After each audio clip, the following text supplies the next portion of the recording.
Hey there, are you looking to spread something on your toast?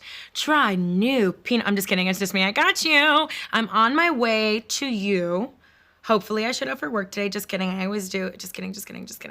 I am probably getting ready right now. Probably stressing about how I didn't memorize the show. It's something that I do, it's a fun little quirk of mine. I'm learning the monologue, I'm probably brushing my teeth, probably pacing in circles, but I'm definitely gonna go to the show, right? Am I gonna go to the show? I'm definitely there. Confirmed, I'm definitely there. I'm walking probably up the stairs. Oh, I forgot my ID. I gotta go back down. Going down. Oh, I might have forgotten my jewel. Just kidding, I don't smoke free. I'm walking up. I'm going to the makeup room. 15 more seconds. Okay, I'm running. This is when I start to panic. Oh, you know, there's a guy in the control room that counts from 10, 9, 8, 7, 6. I'm pretty sure I'm peeing my pants. That's totally fine. Did I mention this show is live? Every day. Oh, here we go.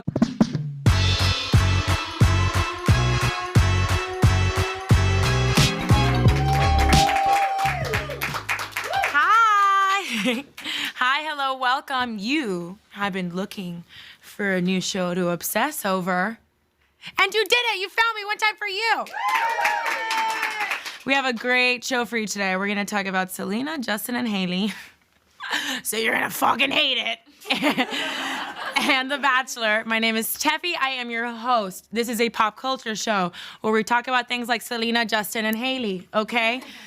Because their business is my business. Okay, so, excuse me.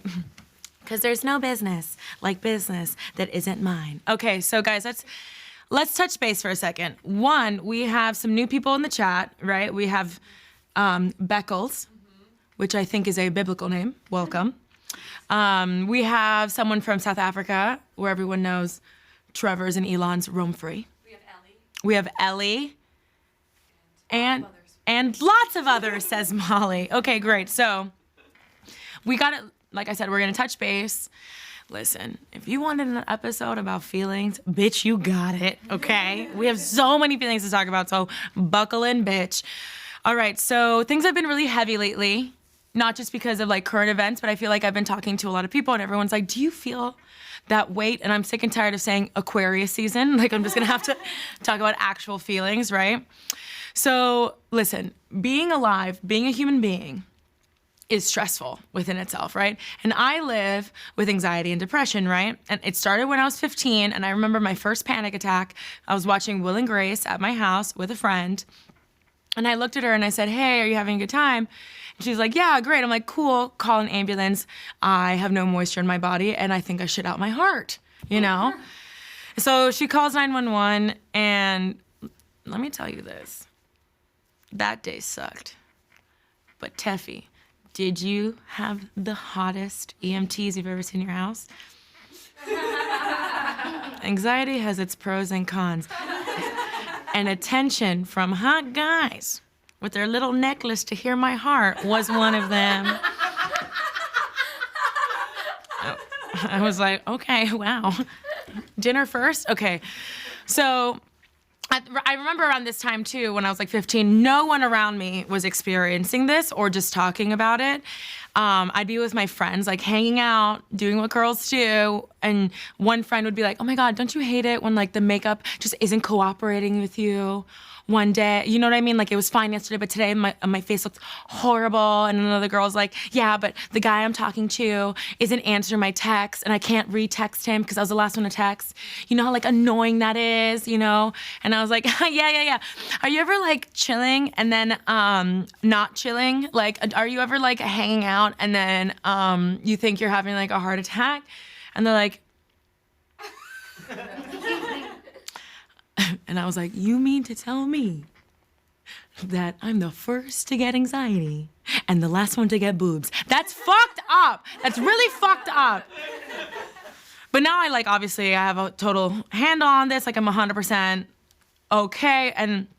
But there are definitely days when I feel overwhelmed and like, you know, I have to pay my rent, I have to pay bills, I have to go to the grocery store, I have to nourish myself, eat well, go to the gym, make sure that my environment is clean, you know, like do laundry. I should have a hobby. I'm not reading books anymore. I should read a book. I have to take care of my skin. I have to do self-care. It's important. I have to shave my legs too. And I also have to socialize. And I don't think I'm sleeping enough. And am I being a good daughter, friend, girlfriend, sister? You know, like we all get a little overwhelmed, right? And I've developed some techniques that really help me, you know, during heavy times, right? And these techniques help me remain calm or kind of find some peace, right? So when my anxiety is kind of like unraveling a little bit, the first thing I do is I tell someone, right? In an episode before, we talked about how you should always have like one person that you can be like, hey, I'm having an anxiety attack. So what I usually do is I text my mom or I text Molly Ready Producy. I'm like, hey, I'm feeling really, really anxious. And then it's kind of like, it helps me because I'm not saying like, oh, I'm fucking dying. I am aware, I'm naming the puppy, right? I know it's anxiety, right? And then I tell myself, I like numbers. They calm me. Like when it's really cold outside, I'll count the steps to the subway stop, like from my office to the subway stop, right? Because it tells me like this pain is like temporary. The pain of being outdoors is temporary. So I remember a therapist once told me like a panic attack max will be 8 to 15 minutes long, max. Anything other than that is just like stimulation or whatever, but that is how long, that's the maximum that a panic attack can last, and I like telling myself that. 15 minutes of discomfort and then I can handle this if I'm in the throes of a panic attack, right? 3, I get some ice and I put it in the back of my neck, and that's a good like grounding technique to kind of take you out of it's one physical sensation to another, and it kind of makes me feel like I'm in control of it, right? And 4, I like to use an anchoring phase. And that's like stating things that are real and present, so I remain in the present and not let this like worry part of my brain get ahead of me, right? So an anchoring phase is something like, my name is Estefania Pessoa, I'm 29 years old, I live in Brooklyn, New York, I work in Manhattan, it is 12:35 p.m., wow. When I was writing this in the writer's room, I wrote 12:35 in the afternoon. So it's 12:35 in the afternoon, and my office is by Office Square, Herald Square, whatever. Like these things help me, right? But I gotta say, all of these things are very good. They're very healthy. They always help me. But there is one technique that I love so much because it works every time. Okay? There's one song that I listen to no matter what. And this is such a good song that I not only want this to help you and heal you as it has me, but I want you to know that if you talk to anybody and they tell you this song is not good, or they say, I don't really like that song, what you're gonna do is you're gonna go into your phone and you're gonna press that block button, and you're never gonna talk to that person ever again. Julie, play it. Be All Right, Ariana Grande, and you're gonna be all right after this break. Yes.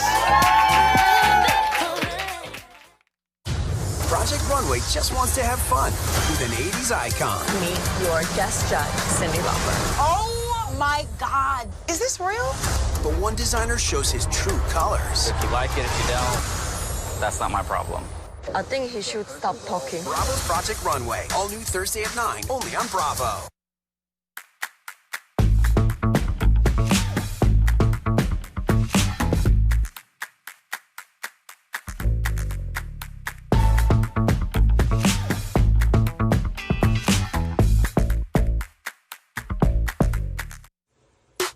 Not even our competitor's best battery can match the power of Energizer, because Energizer Ultimate Lithium is the longest-lasting AA battery in the world. Energizer, backed by science, matched by no one.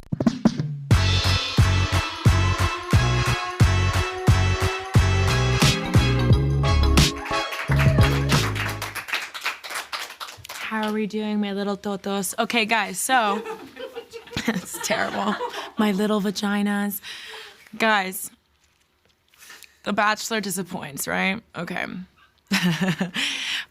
Hold on. I am joking. I do not want to call you my little totos. Do not. Okay, guys, wait. The Bachelor disappoints. Okay, guys, so Molly yells at me a lot for a lot of things, but mainly lately it's been about The Bachelor, right? Because for this show, we're always like, content. We need content. We need content. God damn it, someone do something. Like, put it in the news, you know what I mean?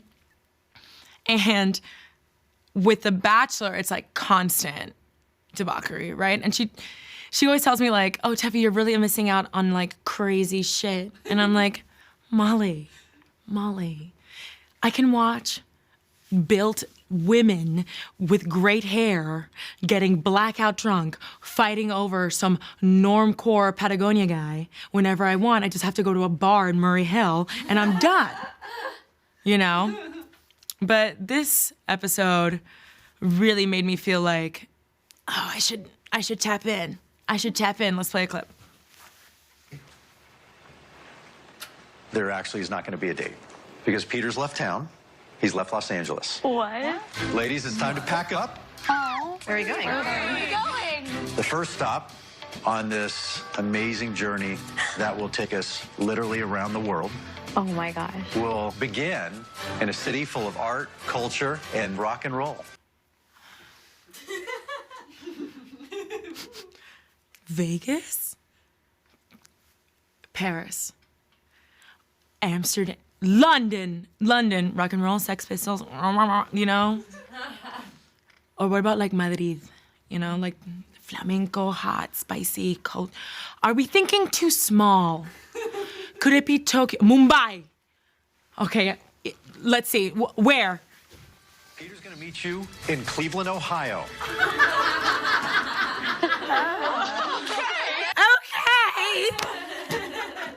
Okay. Listen, I love Cleveland for many reasons, right? I love Cleveland for one reason, and that's because my boyfriend is from there, right? He chose to be from there, and I've accepted it, okay? Listen, when I first started telling, how do I say this? I have never dated a white, if you will, okay? And I'm like, everybody that I've dated is like, I mean, I'm from Miami, right? A lot of the people I've dated are Hispanic, and I remember telling my friends, like, so I'm seeing this guy, and he's from Cleveland. And they'd be like, where's that? Oh, like Leron. And I'm like, no, it's in Ohio. And they're like, where's that? I'm like, Ohio is actually an hour away via plane. And they'd be like, Ohio's an hour away. And I was like, yeah, actually, like, you should come with us sometime. It'd be great. And we would love to have you. We'd take you around Cleveland. And they're like, oh my God, aw, no. No. So I feel for these girls, you know, because this was like their first destination. And The Bachelor's like, usually, I mean, from the clips that I've seen of The Bachelor, they go to Bali, Thailand, Fiji, the Alps, you know what I mean? That island, the Bahamas with all the pigs, like, you know? But this Bachelor said, nay. We're exploring the great Midwest.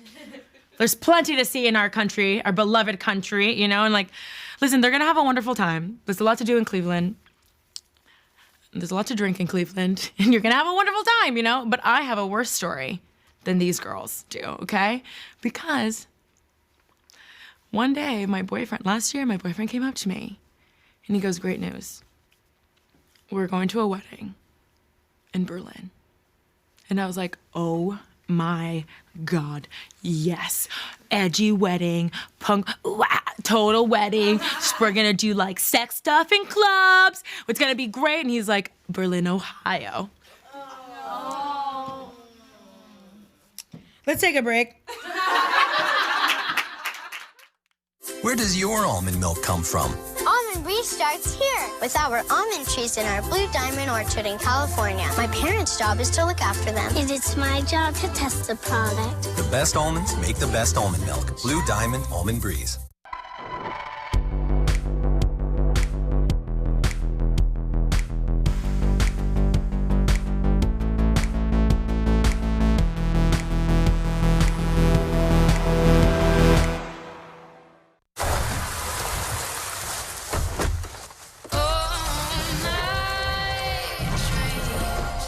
Never quite the same.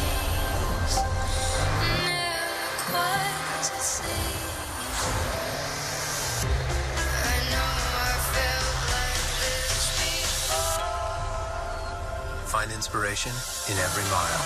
The Mazda CX-5 with turbo. Feel alive.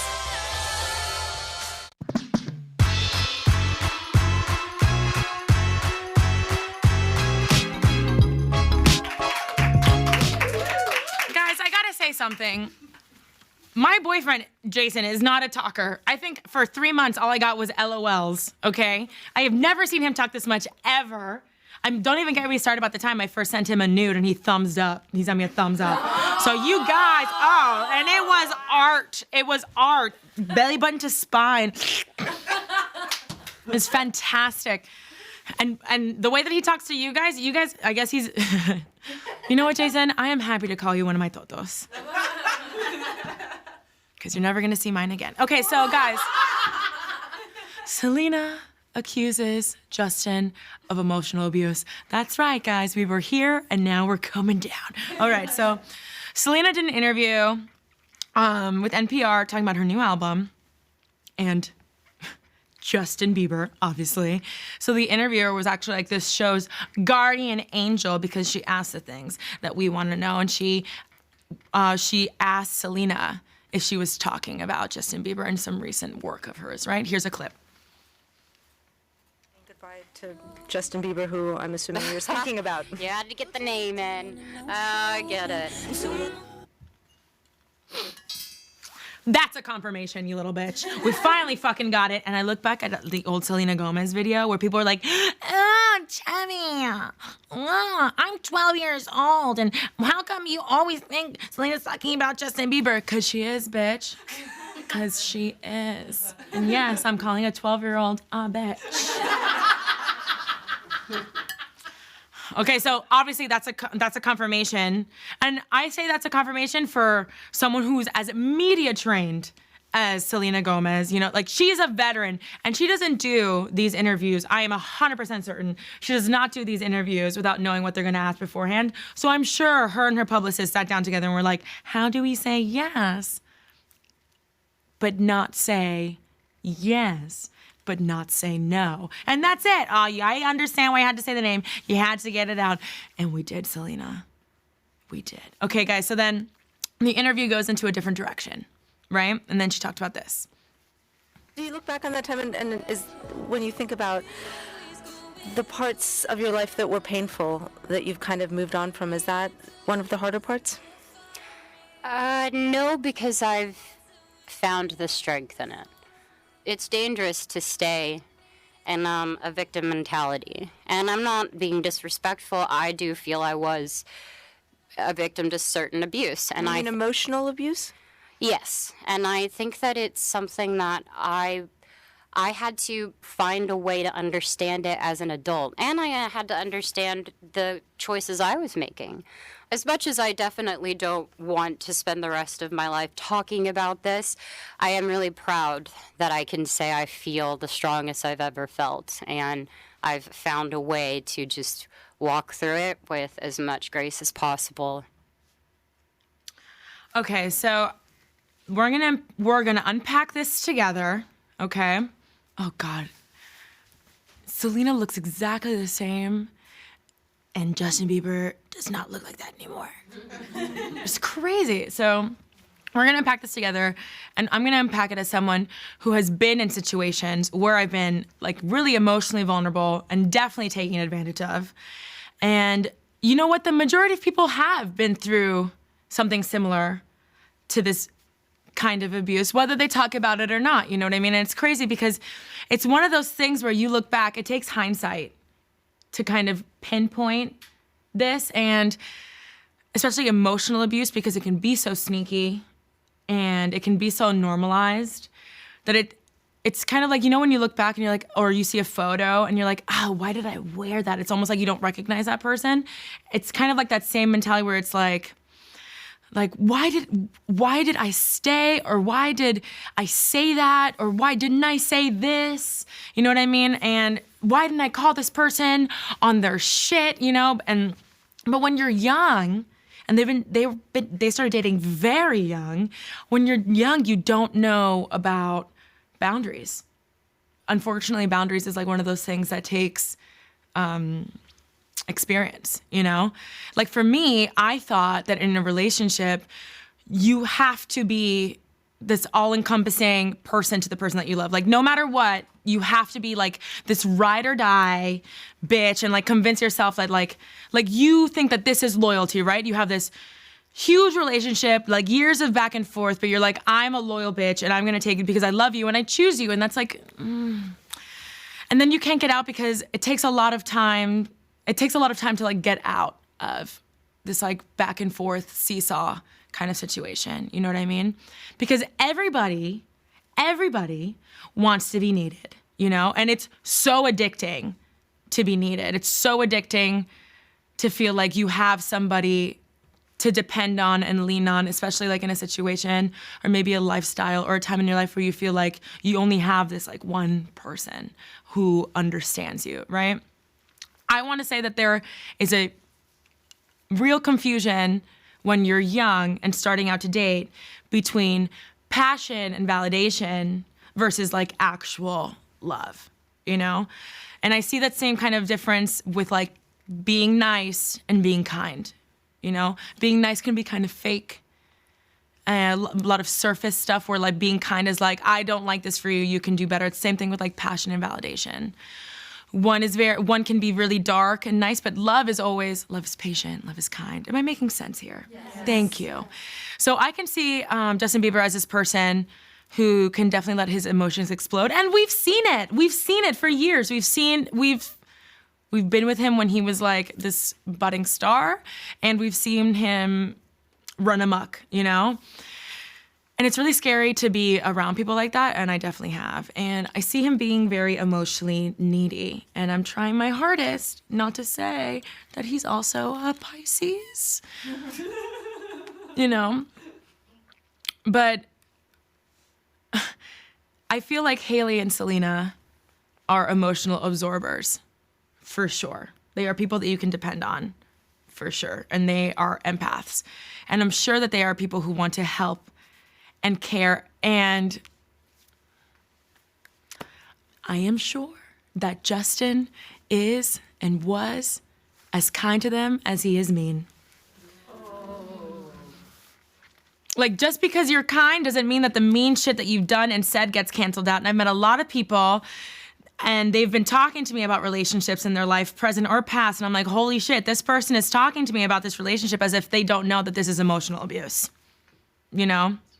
And I love when Selena Gomez says it's dangerous to stay in a victim mentality, because it's important to not let experiences like abuse define you. I feel like Selena took responsibility. She took the time to heal, you know? She went to different rehab facilities. She didn't date around. She's very low-key for a while. We didn't know anything about her for a while. She doesn't do social media a lot, you know? She focused on herself. And now all this hard work that she applied on herself is being applied to her life in general, right? And listen, it's hard. It's really hard saying the word victim. Really hard. And I think, like, maybe you think that you were just like manipulated for years, isn't being a victim, you know, but I want you to know that no matter what, however you want to label it, moving past something hurtful and traumatizing is amazing. Talking about it can only help you, but not only does it help you, it helps the people around you. I always say that shame thrives in the dark, you know? And Selena created an album that sparked a lot of conversations, you know? She shared her experiences, and her songs undoubtedly have touched people, whether she can sing them live or not.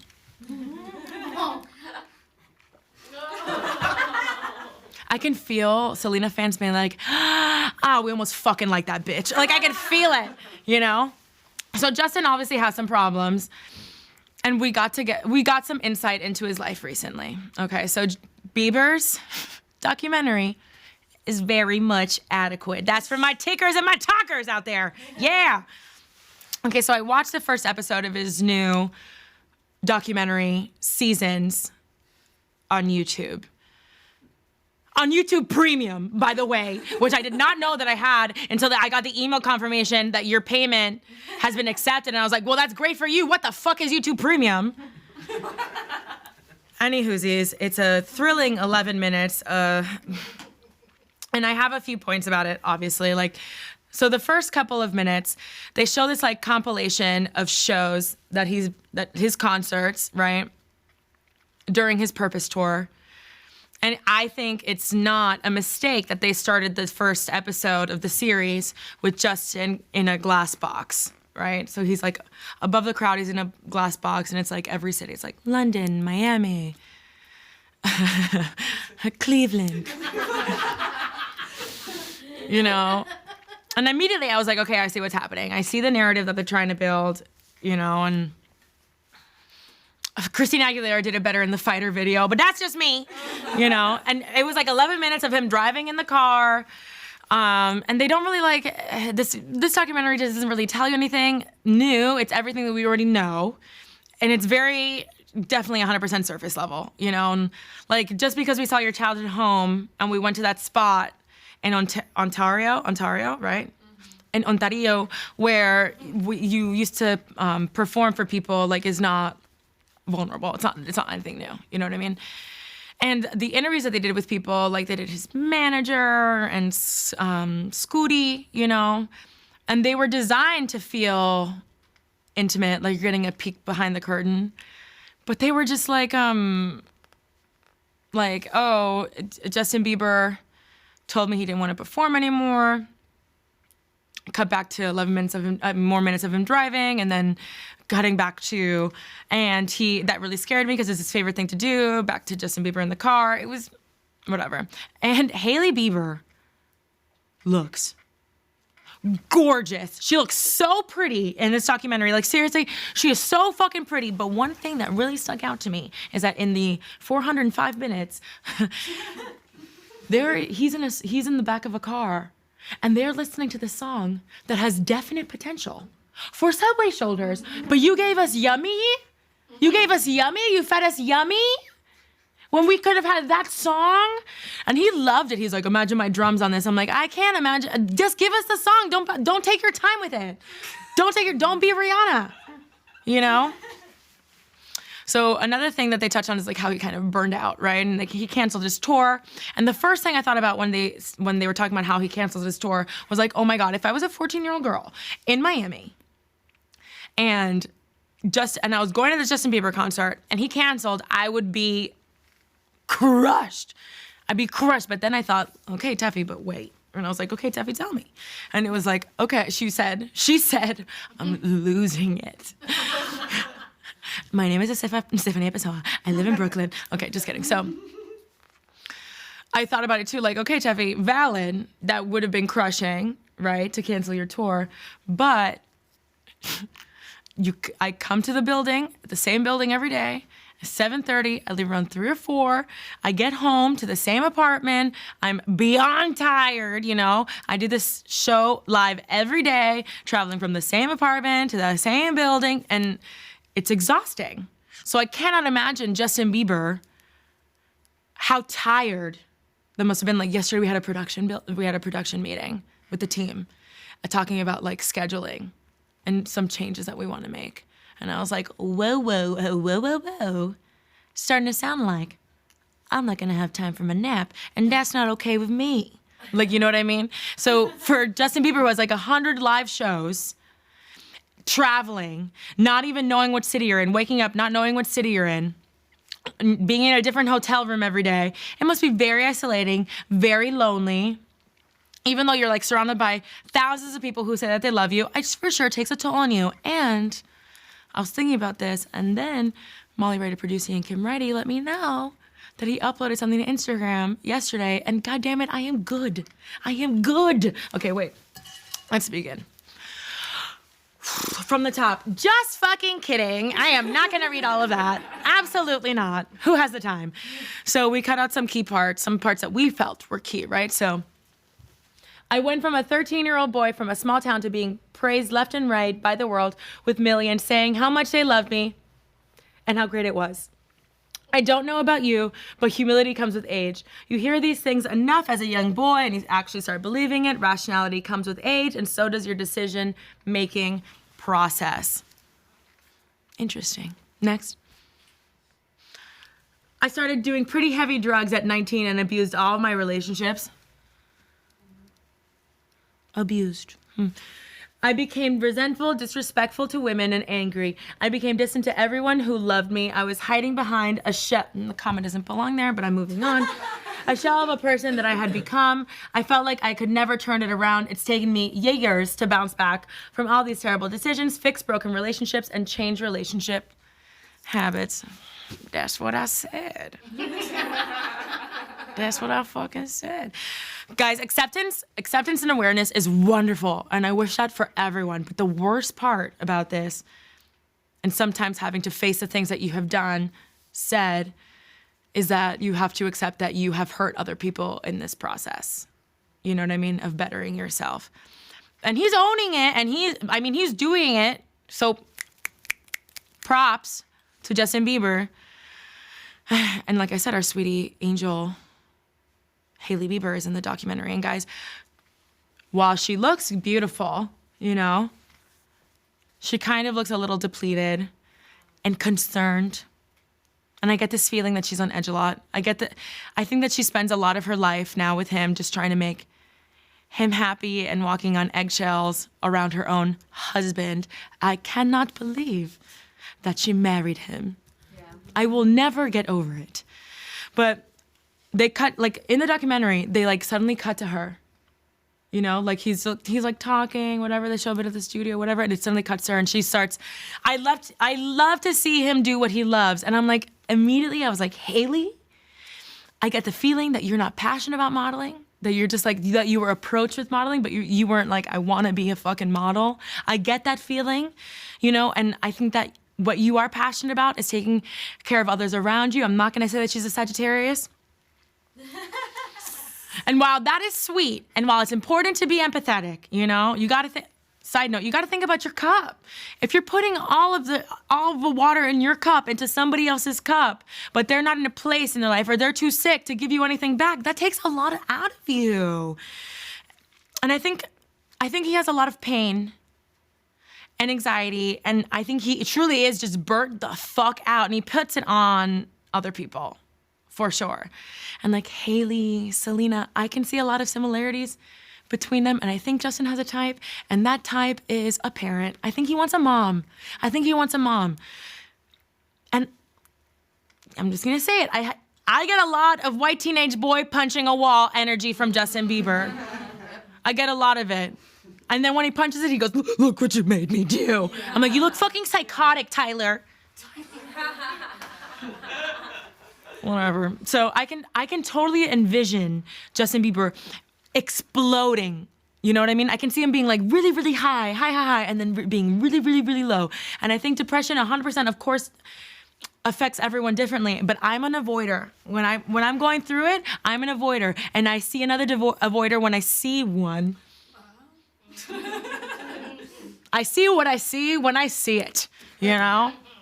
Like, and he did take that 2-year little break, the little brequecito, you know, and like I also took about a 1.5 year break, and something similar where I was like, I don't want to do this anymore. And then I started this whole life exploration thing without any kind of direction, any kind of structure. And that shit drives you a little fucking nuts. You know what I mean? I compare it to like when you're working in a toll. I have never worked a toll. But like when you're in a toll booth and there's cars passing by you, it kind of feels like life is happening to everybody, and you start to get those kind of guilt and anxieties about like, oh, if I just kept going, I'd be here. But your body needs rest, but you should be working, you know what I mean? Like, or that kind of guilt when you skip school when you're sick, and because you didn't want to sick, but you didn't want to take a test, and then 2 p.m. rolls around, you're like, oh, I would have been in science, I should have just taken that test, I shouldn't have just taken that test, like that kind of shit, you know? And I think that you still need structure when you're taking these breaks, for anybody out there.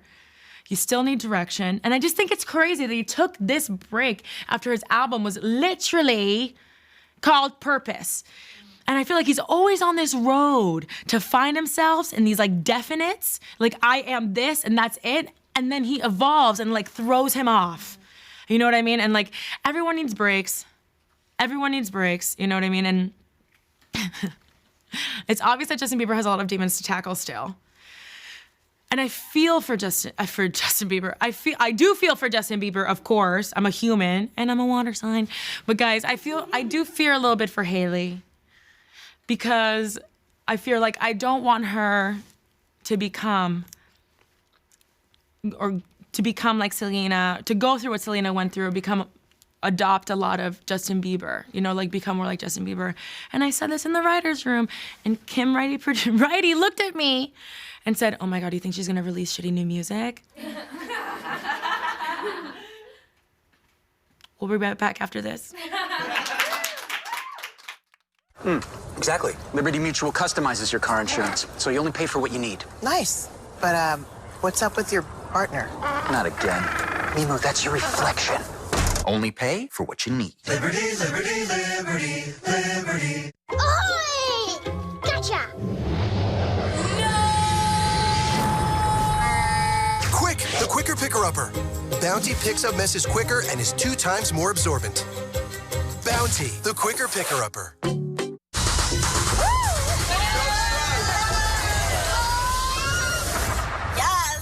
Move into the most mind-blowing season of Summer House yet. Welcome to Cycloville. Friends level up. A line has been crossed. What? Relationships reach new lows. Do you want to be single? Yes. And this house is getting turned. Don't activate me, because you've not seen me activated. The new season of Summer House premieres February 5th, only on Bravo.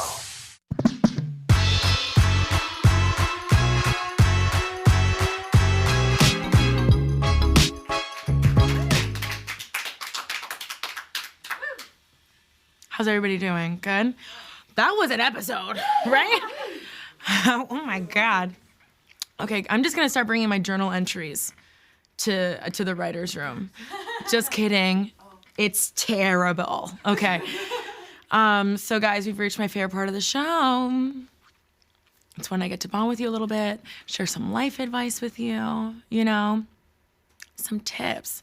We call this Tefi's tip. Just the tip. That was so culty, and it makes me alive. Like, alive. Okay, so this is my tip, and I'm just gonna say it. I was banned from talking about my passion, TikTok. I was banned from talking about it on this show, okay? By Molly Righty Producing. She said, enough with the taking. I'm like, what? With the taking and the talking. I'm like, but I'm taking and talking Tef. I don't understand. But this is my tip. This is my tip out there for people who refuse to accept love. If your friend loves you enough to send you 8 to 12 TikToks, Molly and Kim, then the least you could do is watch them. It's the least you could do. I've curated an entire favorites page for you guys. What the fuck? Okay, guys, so that is our show. The tip is to let me TikTok. Okay, guys, that is our show. Thank you for coming. Thank you for viewing. Quick announcement. Today's gonna be the last day of the show. Just kidding. Oh my God, just kidding. I would have to show you my resume, like to the screen. Okay, so we're gonna take a break tomorrow. We'll be back on Thursday. Okay, so scary. Go on into the world. I'll see you Thursday. Go on. Bye.